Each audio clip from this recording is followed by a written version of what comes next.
پھر اس نے ہاتھ بڑھا کر میرا بازو پکڑ لیا۔ اسی کے ساتھ میں نے سیدھے ہاتھ سے اس کے منہ پر ایک بھرپور تھپڑ رسید کر دیا۔ اب اگر آپ نے کوئی اور حرکت کی تو میں چیخ چیخ کر پورے محلے کو اکٹھا کر لوں گی۔ اس میں رسوائی کس کی ہوگی؟ نصرت نے غصے سے کہا۔ مجھے جھوٹی رسوائی کی کوئی پرواہ نہیں، میں نے بھی تیزی سے جواب دیا۔ میں آپ کے بارے میں سنجیدہ کچھ سوچنے لگی تھی، مگر آپ کی اس حرکت نے ثابت کر دیا کہ آپ ایک ہوشکار شیطان کے علاوہ اور کچھ نہیں ہیں۔ آئندہ آپ مجھ سے بات کرنے کی بھی کوشش نہ کریں، ورنہ آج جو کچھ ہوا ہے میں اسے رضیہ صاحبہ کے کانوں تک پہنچانے میں کوئی تامل نہیں کروں گی۔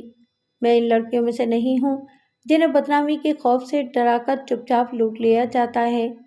اتنا کہہ کر میں تیزی سے کمرے سے باہر نکل گئی۔ نصرت کو کسی ایسی لڑکی سے شاید پہلی مرتبہ سابقہ پڑا تھا کہ اس نے پھر میرا راستہ روکنے کی کوشش نہیں کی۔ ایک مرتبہ پھر نصرت کا اسکول آنا جانا تقریباً بند ہو گیا۔ شاید وہ میری اس دھمکی سے ڈر گیا تھا کہ میں سب کچھ رضیہ کو بتا دوں گی۔ ذاتی طور پر مجھے اس کی اس ذلیل حرکت سے بہت صدمہ ہوا تھا۔ اس کے ظاہری برتاؤ کو دیکھ کر مجھے بڑی آس سی بن گئی تھی کہ شاید وہ مجھے مومانی کے گھر سے نجات دلانے کا ذریعہ بن جائے۔ میرے لیے اب اس ماحول میں سانس لینا بھی روز بروز مشکل سے مشکل تر ہوتا جا رہا تھا۔ میں بالغ تھی، تعلیم یافتہ تھی، ایک طرح سے خود کفیل بھی تھی۔ مومانی تو اٹھتے بیٹھتے بار بار تانے دینے لگی تھی کہ کسی کو اپنا یار بنا کر اس کے ساتھ بھاگ کیوں نہیں جاتی تاکہ تجھ سے اور تیری نحوست سے ہماری جان چھوٹے۔ مگر مجھ جیسی لڑکی کے لیے یہ بات اتنی آسان اور سادہ نہیں تھی۔ کئی مرتبہ میں نے سوچا کہ اخبار میں ضرورت رشتہ کے لیے اشتہار دے کر دیکھوں، شاید کوئی ایماندار، مخلص اور بااصول آدمی مل جائے، مگر مجھے اندازہ تھا کہ میں یہ کام بھی کسی مخلص ہمدرد کے بغیر نہیں کر سکتی۔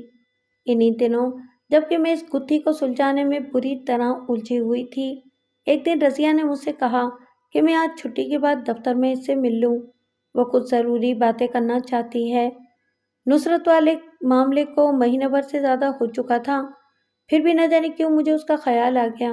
سوچا کہ شاید میرا تھپڑ کھا کر نصرت کے سر پر چڑھا ہوا بھوت اتر گیا ہو، شاید وہ سچ مچ مجھے پسند کرتا ہو اور اپنی غلطی کا احساس کر کے اس نے مجھے جائز طریقے سے اپنانے کے لیے اپنی والدہ سے بات کی ہو، اور پھر شاید اس کی والدہ نے رضیہ سے میری مرضی معلوم کرنے کے لیے کہا ہو۔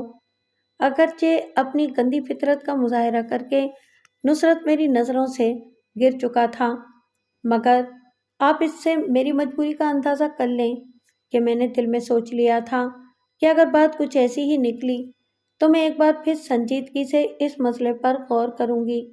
لیکن رضیہ نے تو میری مشکل کا کوئی اور ہی حل تلاش کیا تھا۔ میں اس کے دفتر میں داخل ہوئی تو اس نے ایک ہمدردانہ مسکراہٹ سے میرا استقبال کیا۔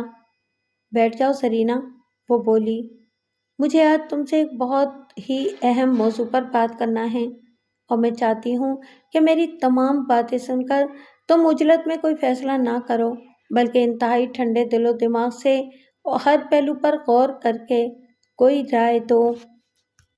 اس آغاز گفتگو سے مجھے کچھ اور یقین ہو گیا کہ شاید میرا اندازہ درست ہے۔ آپ فرمائیے، میں پوری توجہ سے سن رہی ہوں۔ مجھے تمہارے گھر کے حالات کا علم ہے، رضیہ نے نرمی سے کہا، اور تمہارے صبر و ہمت کی داد دیتی ہوں۔ اس انتہائی نامناسب بلکہ غیر انسانی سلوک کے باوجود جو اس گھر میں تمہارے ساتھ روا رکھا جا رہا ہے، تم ابھی تک اپنے ہوش و حواس بحال رکھنے میں کس طرح کامیاب رہی ہو۔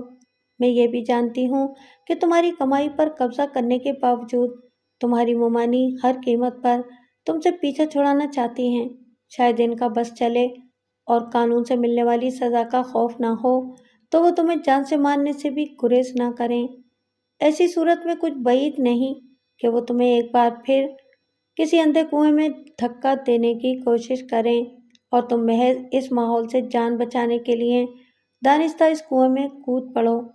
ان حالات میں میرے نزدیک تمہیں یہ حق ہی نہیں پہنچتا، بلکہ تمہارا فرض بھی بن جاتا ہے کہ خود اپنی زندگی کا راستہ متعین کرنے کی کوشش کرو۔ کیا یہاں تک تمہیں میرے خیالات سے اتفاق ہے؟ آپ نے بالکل درست اندازہ لگایا ہے۔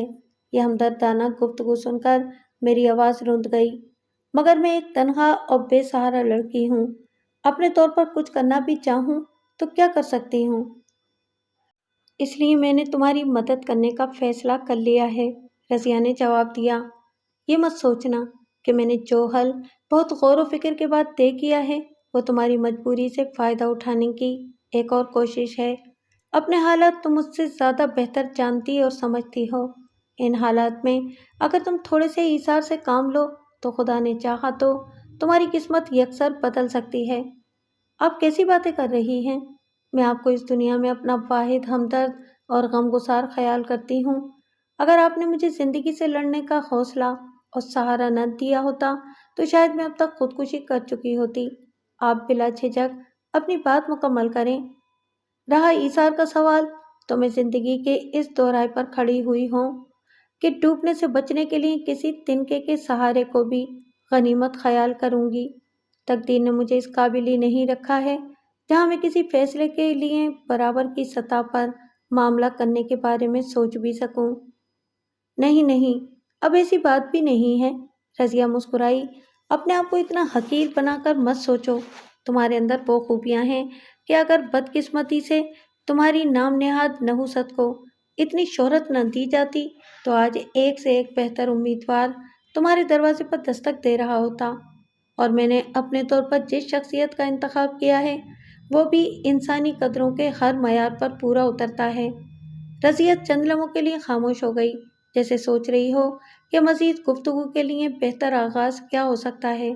میں کچھ بڑھتے ہوئے اضطراب کے ساتھ اس کے بولنے کی منتظر تھی۔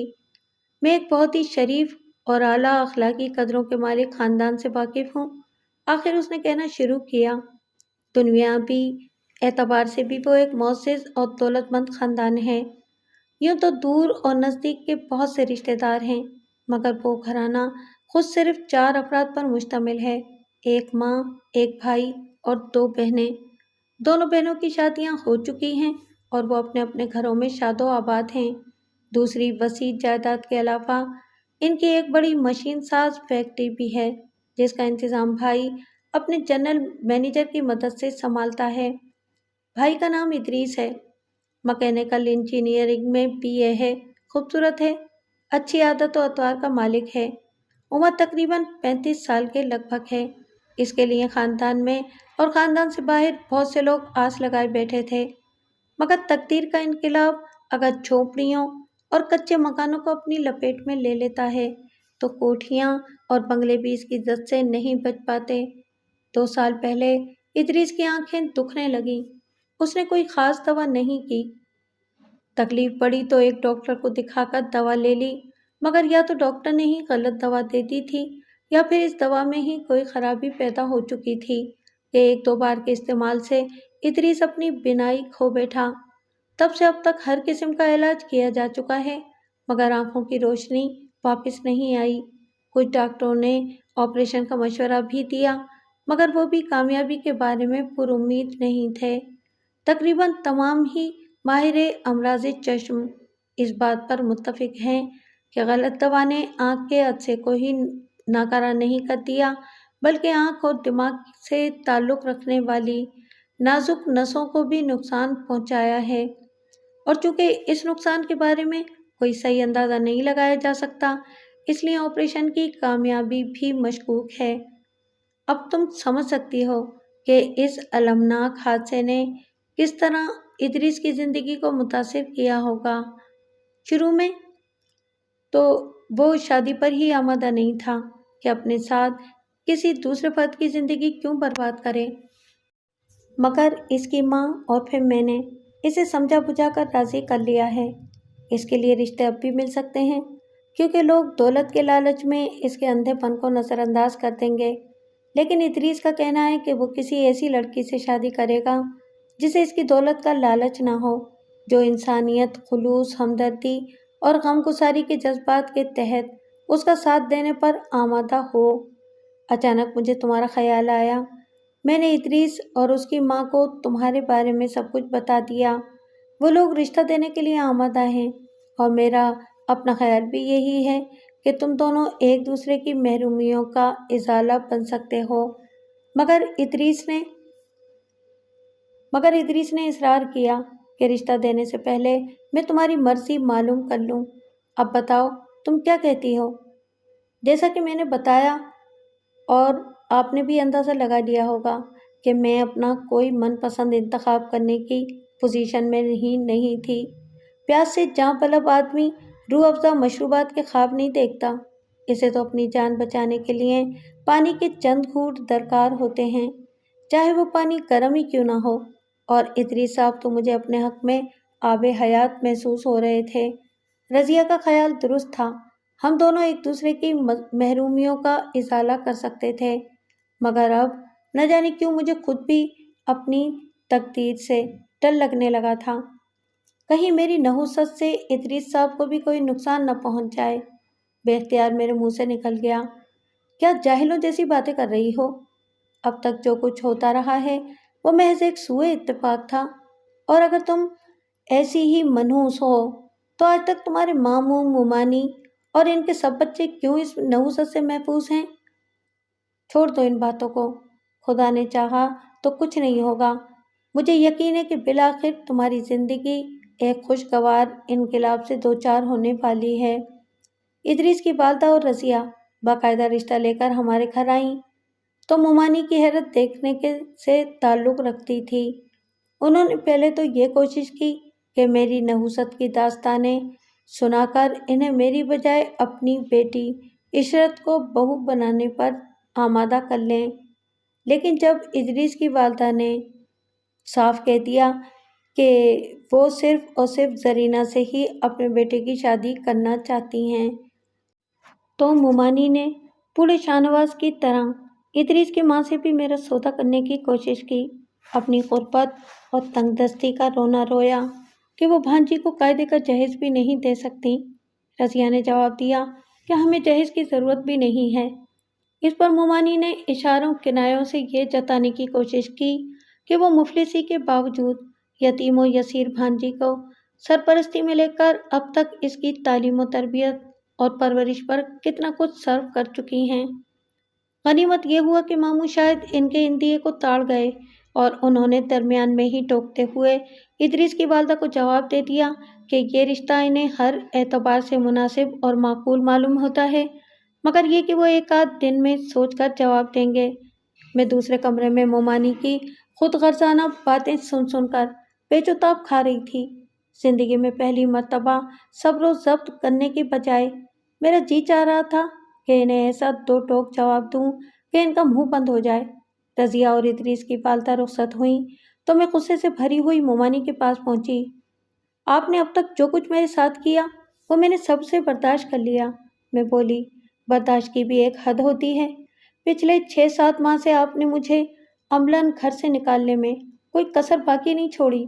اب جب کہ آپ کی دلی خواہش پوری ہو رہی ہے تو آپ یہ دیکھ کر کہ وہ لوگ دولت مند ہیں ان سے بھی میری قیمت وصول کرنا چاہتی ہیں، مگر اب آپ نے دخل در معقولات کیا تو میں خاموش نہیں رہوں گی۔ میں دنیا کو بتاؤں گی کہ کس طرح آپ نے شاہنواز سے جھوٹ بول کر مجھے اس کے ہاتھ 25,000 میں فروخت کرنے کی کوشش کی تھی، جس میں سے 10,000 آپ نے وصول بھی کر لیے تھے، مگر چونکہ شاہنواز کے عزیزوں کو اس لین دین کا علم نہیں تھا، اس لیے کسی نے آپ سے اس قسم کی رقم کی واپسی کا مطالبہ نہیں کیا۔ آپ نے اب تک سوائے ظلم و زیادتی کرنے کے میرے ساتھ کیا کیا ہے؟ اور یہ جو آپ پالنے پرورش کرنے کا احسان جتاتی ہیں تو ذرا اس کا حساب بھی تو دیں کہ میرے ابو کے انتقال کے بعد جو ان کے واجبات اور فنڈ کے ہزاروں روپے ملے تھے وہ کہاں گئے؟ آپ 20-22 برس سے جس مکان میں بغیر کرائے کے رہ رہی ہیں وہ بھی تو میرے ابو کا ہے، اور ان کے بعد اس کی وارث میں ہوں۔ میں چاہوں تو قانونی کارروائی کر کے آپ سے یہ گھر خالی کرا سکتی ہوں۔ میرے صبر کو مزید مت آزمائیے، جو کچھ ہو رہا ہے اسے ہونے دیجیے، ورنہ میں خاموش نہیں رہوں گی۔ مومانی اس طرح حیرت سے آنکھیں پھاڑے میری طرف دیکھ رہی تھیں جیسے انہیں اپنے کانوں اور آنکھوں پر یقین نہ آ رہا ہو۔ شاہنواز اور 25,000 کے سودے کا ذکر سن کر ان کا رنگ پھیکا پڑ گیا۔ ابو کے فنڈز اور مکان کے تذکرے نے ان کے تمام کسبل ڈھیلے کر دیے۔ وہ ایک گہری سانس لے کر چپ چاپ اٹھ گئیں۔ وہ اس کے علاوہ اور کچھ کر بھی نہیں سکتی تھیں کیونکہ ان کے پاس میرے سوالات کا کوئی جواب نہیں تھا۔ خدا کا شکر ہے کہ میری اور ادریس کی شادی بغیر کسی ناخوشگوار واقعے کے پیش آئے بہت سادگی اور خوش اسلوبی کے ساتھ ہو گئی۔ وہ ہر اعتبار سے ایک محبت کرنے والے، ہمدرد، مخلص اور غم گسار شوہر ثابت ہوئے۔ زندگی میں پہلی مرتبہ مجھے احساس ہوا کہ میں اتنی بدبخت بھی نہیں ہوں جتنا اب تک مجھے سمجھا جاتا رہا تھا۔ یوں معلوم ہو رہا تھا جیسے مجھے اب تک اپنے اوپر کی جانے والی زیادتیوں کا صلہ مل گیا ہو، لیکن ابھی تقدیر میں مزید کچھ آزمائشیں لکھی ہوئی تھیں۔ شادی کو چند ہفتے ہی گزرے تھے کہ ایک شام دفتر سے واپسی پر میں نے ادریس کے ساتھ نصرت کو بھی گھر میں داخل ہوتے دیکھا۔ ان سے ملو زرینہ، ادریس نے کہا۔ یہ نصرت صاحب ہیں، میرے چند عزیز دوستوں میں سے ایک۔ نصرت میری طرف معنی خیز نظروں سے دیکھ رہا تھا اور اس کے ہونٹوں پر ایک عیارانہ مسکراہٹ رقصہ تھی۔ اس تعارف کی کوئی ضرورت نہیں ہے ادریس صاحب، وہ بولا۔ میں اور زرینہ صاحبہ ایک دوسرے سے بخوبی واقف ہیں اور اس میں تعجب کی بھی کوئی بات نہیں۔ آپ جانتے ہوں گے کہ زرینہ میری بہن رضیہ کے اسکول میں پڑھاتی رہی ہیں۔ ہماری پہلی ملاقات وہیں ہوئی تھی۔ اوہ، واقعی؟ مجھے تو اس کا خیال بھی نہیں آیا تھا، ادریس نے جواب دیا۔ زرینہ ذرا ملازمت سے چائے کے لیے کہہ دو اور تم لوگ بیٹھ کر باتیں کرو، میں لباس تبدیل کر کے ابھی آتا ہوں۔ ٹھہریے، میں بھی آپ کے ساتھ چلتی ہوں، میں نے کہا۔ اس کی ضرورت نہیں، میں اپنے کمرے تک کسی کی مدد کے بغیر بھی جا سکتا ہوں اور مجھے یقین ہے کہ تم نے اپنے معمول کے مطابق میرے کپڑے نکال کر پلنگ پر رکھ دیے ہوں گے۔ وہ چلے گئے۔ میں ملازمت سے چائے کے لیے کہہ کر واپس آئی تو نصرت بڑی ڈھٹائی سے میرے برابر ہی صوفے پر آ کر بیٹھ گیا۔ مجھے تمہاری اور ادریس کی شادی کا علم تھا، وہ بولا، اور میں چاہتا تو ادریس کو اپنے اور تمہارے تعلقات کے بارے میں بتا کر یہ شادی رکوا سکتا تھا، مگر میں نے دانستہ ایسا نہیں کیا۔ جانتی ہو کیوں؟ صرف اس لیے کہ تمہیں اپنانے کے لیے مجھے ایک آڑ کی ضرورت تھی۔ میں اب بھی تمہیں چاہتا ہوں، تمہیں حاصل کرنے کی خواہش اب بھی میرے دل میں مچل رہی ہے۔ مجھے امید ہے کہ اب تمہیں بھی کوئی اعتراض نہیں ہوگا، کیونکہ ایک شوہر کی موجودگی میں ہمارے تعلقات کا کوئی نتیجہ رسوائی کا باعث نہیں بن سکتا۔ بکواس بند کرو، میں نے غصے سے کہا۔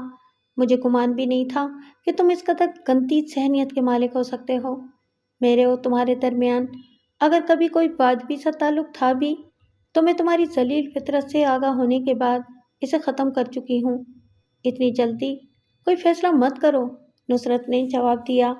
میں چاہوں تو اب بھی تمہیں ادریس کی نظروں سے گرا سکتا ہوں، بس ذرا رنگ آمیزی کے ساتھ اسے تمہارے کچھ چھوٹے رومان سنانا کافی ہوں گے۔ ملازمت کرنے والی لڑکیوں کے بارے میں تو یوں بھی کوئی اچھی رائے نہیں رکھتا، پر تم تو میرے ساتھ باقاعدہ کیفوں اور ریسٹورانوں میں جاتی رہی ہو۔ وہاں کے بیروں اور ویٹروں نے تمہیں میرے ساتھ دیکھا ہے۔ ضرورت پڑنے پر میں اور ادریس کے سامنے ان کی گواہی بھی پیش کر سکتا ہوں۔ تھوڑی سی بخشش ان کی زبان سے یہ کہلوا سکتی ہے کہ تمہارے ساتھ آنے والے مختلف اوقات میں مختلف تھے۔ وہ میں ہرگز نہیں تھا۔ میں خوفزدہ ہو گئی۔ نصرت جیسے آدمی سے کچھ بھی بعید نہیں تھا۔ ممکن ہے ابھی وہ صرف دھمکی دے رہا ہو، لیکن جو کچھ اس نے کہا تھا وہ اس کے لیے عملاً کر گزرتا، اور ایسا کر گزرنا اس کے لیے مشکل بھی نہیں تھا۔ آخر تم کیوں میرے پیچھے پڑ گئے ہو؟ مجھے برباد کر کے تمہیں کیا ملے گا؟ میں نے بے بسی سے کہا۔ تم ملو گی، نصرت ایک شیطانی مسکراہٹ سے بولا۔ اس خام خیالی کو ذہن سے نکال دو، میں نے مضبوط لہجے میں جواب دیا۔ میں تمہاری چیرہ دستیوں سے نمٹنے کے لیے اپنی جان بھی دے سکتی ہوں، اور اسے محض دھمکی مت سمجھنا۔ میں انتہائی صبر سے مناسب وقت کا انتظار بھی کر سکتا ہوں، نصرت نے دفتن سنجیدگی سے کہا۔ ابھی تمہارے خیالات یہ ہیں تو کوئی بات نہیں، تم ایک دوسرے انداز سے میرا کام آ سکتی ہو۔ وہ کیا؟ اگر تم چاہتی ہو کہ تمہاری گھریلو اور ازدواجی زندگی خوشگوار بنی رہے اور میں ادریس کو تمہاری طرف سے بدگمان نہ کروں، تو تمہیں میری زبان بند رکھنے کے لیے کم سے کم 5,000 روپے مہینہ ادا کرنے ہوں گے۔ میں کچھ جواب نہیں دینے پائی تھی کہ ادریس لباس تبدیل کر کے واپس آ گئے۔ کچھ ہی دیر میں ملازمہ چائے بھی لے آئی۔